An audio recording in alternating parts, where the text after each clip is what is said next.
എവരല്ലേ വലിയ third party വരും. Second part അടിപൊളി മൂവി നല്ല എക്സ്പാൻഡ് ചെയ്തിട്ട് അടിപൊളിയായിട്ട് എടുത്തിട്ടുണ്ട്. ഇനി തേർഡ് പാർട്ട് വരുമ്പോ 2030 ആവുമായിരിക്കും, അപ്പൊ സെറ്റ് ആവും.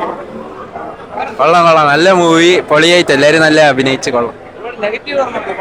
നെഗറ്റീവ് അതെനിക്ക് തോന്നുന്നു എല്ലാവരും ലൂസിഫർ വെച്ച് കമ്പയർ ചെയ്യണോണ്ട്. ലൂസിഫർ വെച്ച് കമ്പയർ ചെയ്യാൻ പറ്റൂല, കാരണം രണ്ടാണ്. കൊള്ളാം, കുഴപ്പമില്ല, നല്ല മൂവി.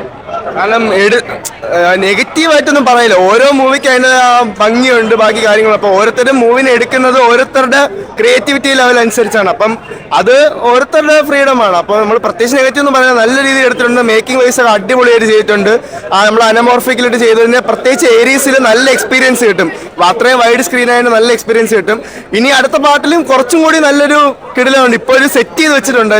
പിന്നെ മെയിനായിട്ടും ഈ കുറച്ച് ക്യാരക്ടേഴ്സിനെ ഇവിടുത്തെ ആൾക്കാർക്ക് മനസ്സിലാവത്തില്ല, അതിന്റെ ഒരു പ്രശ്നമാണ് മെയിനായിട്ടും ഈ വില്ലൻ പ്രത്യേകിച്ച്. അത് അടുത്തതിൽ അറിയാൻ പറ്റും. എന്തായാലും അടിപൊളിതാണ്, മസ്റ്റ് വാച്ച്. ലാലേട്ടൻ ഫാൻ ആണെങ്കിൽ നിങ്ങൾക്ക് ഉറപ്പായിട്ട് ഇഷ്ടം. പിന്നെ സൗണ്ട് പോയിട്ടിരിക്കുന്നു. നെഗറ്റീവ് ഒന്നുമില്ല, എനിക്ക് നെഗറ്റീവ് ഒന്നും തോന്നിയിട്ടില്ല.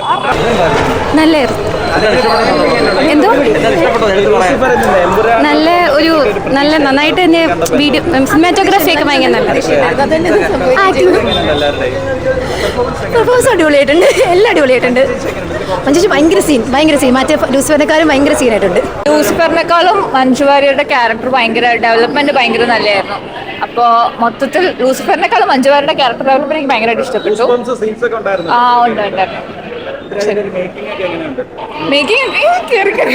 മേക്കിംഗ് ഒക്കെ നന്നായിട്ടുണ്ട്. നല്ല തിയേറ്റർ എക്സ്പീരിയൻസ് ആണ്. അത് നല്ലൊരു എനർജറ്റിക് ക്രൗഡിനെ കൂടെ കാണുമ്പോഴേക്കും ഭയങ്കര വൈബാണ്.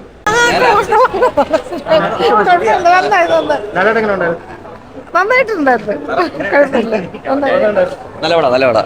ഞാൻ ഇതിന്റെ സെക്കൻഡ് ടൈമാ. Nice movie. കൊള്ളാം ബ്രോ, നല്ലതാണ്. എടുത്തു പറയാനില്ല, എല്ലാം കൊള്ളാം, അടിപൊളിയാണ്. ക്ലൈമാക്സ് എല്ലാം അടിപൊളിയാണ്. മോഹൻലാലിന്റെ കുറെ മാസ് സീൻസ് ഒക്കെ ഉണ്ട്. മഞ്ജു വാര്യർ ഉള്ള ഭാഗം നന്നായിട്ടുണ്ട്. മേക്കിംഗ് കാര്യങ്ങളൊക്കെ ഉള്ള. എനിക്ക് സ്ക്രിപ്റ്റ് ആണ് മെയിൻലി ഫസ്റ്റിനെ കമ്പയർ ചെയ്തുമ്പോൾ കുറച്ച് വീക്കായിട്ട് വന്നത്. അതല്ലാതെ നോക്കുകയാണെങ്കിൽ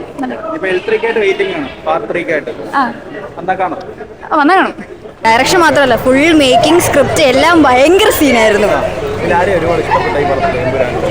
സെയ്ദ് മസൂദ് ഭയങ്കര സീനാണ്. പിന്നെ മോഹൻലാൽ സീനാണല്ലോ. മഞ്ജു ചേച്ചി എന്റെ പൊന്നെ രോമാഞ്ചമായി ലിറ്ററലി.